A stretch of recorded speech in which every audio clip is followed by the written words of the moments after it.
Hello friends, good morning and welcome to YouTube channel education Niketan. BPSC ने जब से अपने सिलेबस में निबंध को शामिल किया है, तब से यूट्यूब पे एक अच्छा निबंध कैसे लिखे, how to write a good essay, इस टॉपिक को लेकर प्लेथोरा ऑफ वीडियोज अपलोड किए जा चुके हैं। किंतु मेरा मानना है कि जिस तरीके से अगर आपको तैराकी सीखनी है तो आपको पूल में उतरना पड़ेगा, उसी तरीके से अगर आपको एक अच्छा निबंध एग्जाम हॉल में लिखना है तो उसके लिए आपको निबंध की लगातार प्रैक्टिस करनी पड़ेगी। आप कितने भी वीडियोस देख लें कि एक इंट्रो को कितने तरीके से लिखा जाता है, लेकिन जब तक आप खुद एक टॉपिक लेकर उसके इंट्रो को नहीं लिखेंगे तब तक आपको पता नहीं चलेगा कि इस इंट्रो में क्या कमियां हैं और किस तरीके से इसमें सुधार किया जा सकता है। आज का जो हमारा टॉपिक है ऐसे का, वो है the potential of tourism in Bihar, challenges and opportunities. Bihar में पर्यटन के अवसर एवं चुनौतियाँ।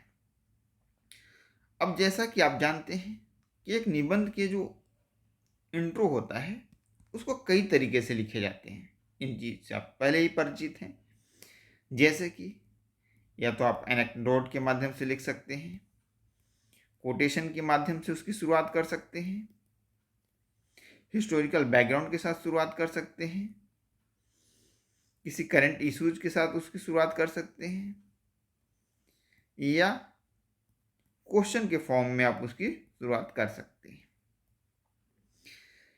लेकिन इसमें जो कठिनाई आती है वो आप तभी समझ पाएंगे जब आप खुद एक ऐसे लिखेंगे और उसका मूल्यांकन कराएंगे। ये जो आप कॉपी देख रहे हैं, हमारे जो टेस्ट सीरीज चलाई जा रही है, उसी की एक स्टूडेंट की, इंग्लिश मीडियम स्टूडेंट की कॉपी है। हम कई कॉपियाँ आपके साथ साझा करेंगे आगे, जो बेस्ट कॉपियाँ होंगी, ताकि आप एक अच्छे निबंध में कौन कौन से कंटेंट होने चाहिए इसे देख पाएँ।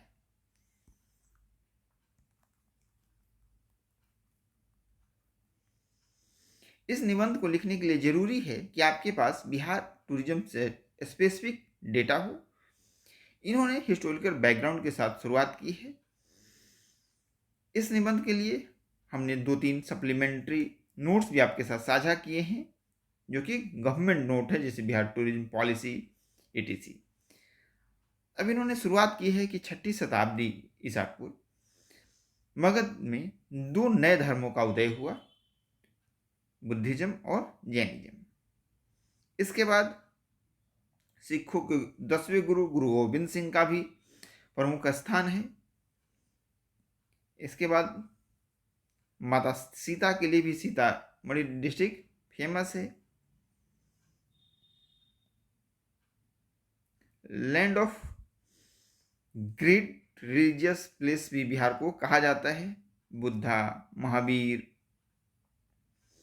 इसके बाद इन्होंने जो वर्तमान समय में टूरिज्म को बढ़ावा देने के लिए बिहार में कई सारे सर्किट्स हैं, जैसे Buddhist circuit, Sikh circuit, Jain circuit, Ramayana circuit, ecological circuit. इसके अलावा भी 5-6 और हैं। जो प्लेसेज हैं, राजगीर, पावापुरी, बोध गया। अब यहाँ तक तो ठीक है। इसके बाद अब जो मुख्य हिस्सा होता है निबंध का, उसको आप डाइवर्सिफाइड कैसे कर सकते हैं।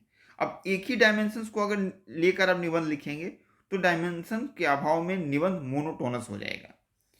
इसलिए एक हिस्सा तो हो गया आपका बिहार में रिलीजियस टूरिज्म, जो कि एक बड़ा हिस्सा है, जिसमें 2 धर्म आपको बताया गया। इसके बाद आर्किटेक्चरल टूरिज्म, इकोलॉजिकल टूरिज्म। अब इकोलॉजिकल टूरिज्म आप जब लिखेंगे तो इस तरीके के इन्होंने 1-2 एग्जाम्पल दिए हैं। आप इसमें जितने ज़्यादा एग्जाम्पल्स का प्रयोग करेंगे वो आपके लिए उतना ही फायदेमंद रहेगा। कल्चरल टूरिज्म,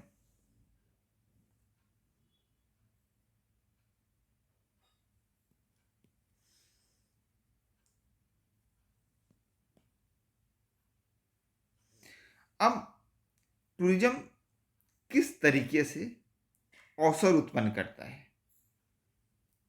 तो एक एम्प्लॉयमेंट जनरेशन में रेवेन्यू का एक अच्छा सोर्स होता है राज्य सरकार के लिए, जिसका कि विकास कार्यों में उपयोग किया जा सकता है। आपकी इमेज बिल्डिंग में, आपके राज्य में की इमेज बिल्डिंग होगी। अगर टूरिस्ट आएंगे, वो अगर अच्छा महसूस करेंगे तो विदेश में जाकर या देश के अन्य हिस्सों में जाकर एक पॉजिटिव माहौल तैयार करते हैं, जिससे इन्वेस्टर्स भी उस राज्य में निवेश करने के लिए इच्छुक होता है। लेकिन बिहार जैसे राज्य में जो टूरिज्म है उसके समक्ष कई सारी चुनौतियां हैं। जैसे एक तो कॉमन इंफॉर्मेशन सेंटर जो होते हैं उसका काफ़ी अभाव है, यानी कि टूरिज्म को के लिए जो सूचना तंत्र होना चाहिए उसका अभाव है। दूसरा, इंफ्रास्ट्रक्चर के स्तर पर भी काफ़ी कुछ करने की ज़रूरत है, क्योंकि जो मेन टूरिस्ट प्लेस हैं, राजगीर हो, बोध गया हो, नालंदा हो, वहाँ पे होटल्स की उस तरीके की सुविधा नहीं है जैसे कि सुविधा उपलब्ध होनी चाहिए फॉरेन टूरिस्टर जो फॉरेन टूरिस्ट जो आते हैं हमारे यहाँ उनके लिए।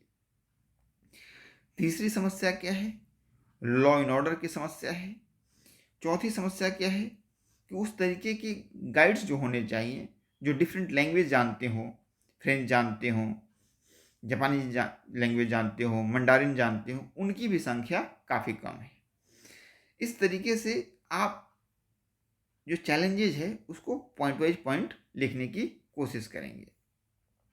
कुछ इनोवेटिव चैलेंजेस भी आप लिख सकते हैं, जैसे कि बिहार जैसे राज्य ने लिकर को बैन कर रखा है, यानी कि बिहार में शराबबंदी है, जिसके कारण जो फॉरेन टूरिस्ट आते हैं उन्हें, चूँकि जो उनकी लाइफ स्टाइल है उसमें लिकर को कोई एक मतलब हमारे के यहाँ जैसे एक बूंद पानी की तरह माना जाता है, ठीक है, अभिशाप की तरह माना जाता है, वैसा नहीं है फॉरेन में।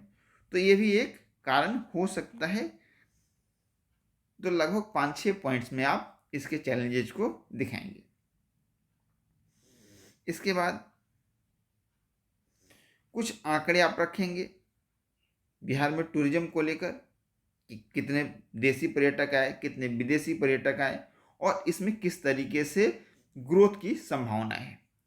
इसके बाद जो आपका कंक्लूजन होगा वो जो आपने ऊपर में प्लस पॉइंट बताए हैं, पॉजिटिव पॉइंट बताए हैं और जो चैलेंजेस बताए हैं उसको दूर करते हुए किस तरीके से बिहार को एक टूरिस्ट डेस्टिनेशन बनाया जाए और बिहार का जो टैगलाइन है बिहार टूरिज्म का, ब्लिसफुल बिहार, तो ये तो अब इनके निबंध में मिसिंग क्या है? इन्होंने टूरिज्म पॉलिसी का कहीं भी उल्लेख नहीं किया है। तो आप बिहार टूरिज्म पॉलिसी का उल्लेख करेंगे, साथ ही साथ एग्जाम्पल्स कम हैं तो आप एग्जाम्पल्स को बढ़ाने की कोशिश करेंगे कि किस तरीके से बिहार स्पेसिफिक एग्जाम्पल्स बढ़ाया जाए। साथ ही साथ जितने आप अद्यतन डेटा यूज करेंगे उतने ही आपके अंक अधिक होंगे। तीसरी जो कमी है इस निबंध में, इन्होंने कोटेशंस का यूज कहीं भी नहीं किया है, जबकि आपको कोशिश करनी चाहिए कि जो भी आप निबंध लिख रहे हैं अगर उसके स्पेसिफिक कोई भी कोटेशन आपको मिले उस शीर्षक से स्पेसिफिक, तो आप उस कोटेशन का यूज भरपूर कीजिए। जब आप टेस्ट सीरीज से जुड़ते हैं तो आपको बेनिफिट क्या होता है ऑनलाइन टेस्ट सीरीज में या डेली जो प्रैक्टिस सेशन है उससे? पहली बात, ऑफलाइन टेस्ट सीरीज में आप जो दूसरे अच्छे स्टूडेंट्स होते हैं उसकी कॉपियाँ नहीं देख पाते हैं, लेकिन ऑनलाइन टेस्ट सीरीज में ग्रुप पर सारे छात्रों की कॉपी रहती है।